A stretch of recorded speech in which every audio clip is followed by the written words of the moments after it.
Hi everyone, welcome once again to Area 108.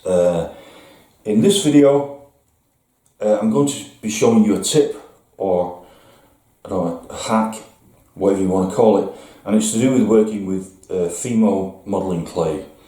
This modelling clay is not the thing that I'm comfortable working with. I'm very comfortable working with card and making, it's very definite for me when I'm working with that. So I have another project on the side that I'm making some very specific items for. It's a time travel bureau environment that I'm making, which I'll be showing that whole thing in a future video. But I've been making like little bits of scale furniture from architects' modelling card, which I'm very happy with. It's very precise craft knife work, but I'm cool with it. Tiny 1/25th scale pieces of furniture. So there's a little table and a chair, and I'm also making a baby grand piano because the time travel agency has a piano room. One of the time agents plays the piano. So there's the piano, and it has a little stool with it as well. So that's all cool. I'm cool with that. There's also another area in this time bureau that has a cozy area, and it's like a lounge area, and that has some very specific items of furniture in it. One of which is a Chesterfield sofa and 2 Chesterfield chairs. Now, I'm okay making tables and chairs and grand piano, but when it comes to making like items of like sofas and chairs, you can't really get these like upholstered areas, and you can't really make that with card. So that's when I move over to modelling clay, which, as I say, is not my primary medium that I work with. So what I did was I made a frame pretty much like the way you would make a full-size sofa, and then I upholstered the kind of cushion areas around it with Fimo modelling clay.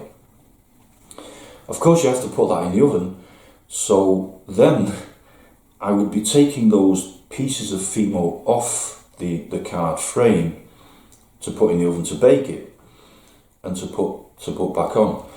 And what I found very frustratingly is, I would mould this stuff to the card frame, and it's actually quite difficult to get it back off again without kind of moving it and changing it, and then that alters the way it fitted on the frame. So I'd go and bake it in the oven, and then when I came back and it's kind of hardened, and I put it back on the frame, it doesn't quite fit right. So then I'm having to like fill all the holes, and it's a bit frustrating. Suddenly this idea came to me. I wonder what happens if I put the whole thing in the oven, because the frame would also have pieces that are glued together with wood glue, and my initial thoughts were like, the glue is going to melt in the oven, and the card might actually, burn or whatever. And the Fimo is hardened on like 130 in the oven, the temperature, 130. So then I thought, hey look, I'm just going to do an experiment. So I just made a very simple piece like this, and I glued 2 arms on the side so that I could see what happened to the glue in the oven. And then I kind of moulded the Fimo over this very, very simple construction, purely as a test. Put the whole thing in the oven for 15 or 20 minutes, and then to my delight, when I took it out, the glue had not melted, the card had not burned, and it was all just very, very set, and the Fimo had hardened around the card structure that I made. So that, for me, as the title of this video suggests, was a total game changer when working with Fimo, or oven hardening clay.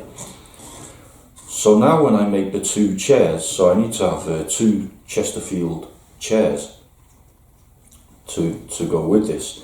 When I make that, what I'm going to do is I'm just going to make the frame for both the chairs, and then I'm going to mould the Fimo, the cushion parts of the chairs, over that construct, make it really nice, fit it perfectly, and then just put the whole thing in the oven and bring it out. So I didn't know that because I don't really work with Fimo, and you might not know it either, but you do now. So I hope this video was helpful to you,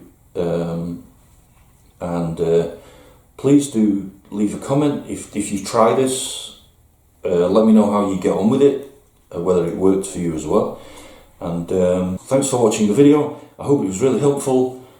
Don't forget, click the click the subscribe button, give the video a like, and yeah, I'll see you again soon with the next video, which is the Cornflakes Box Starship launch into orbit.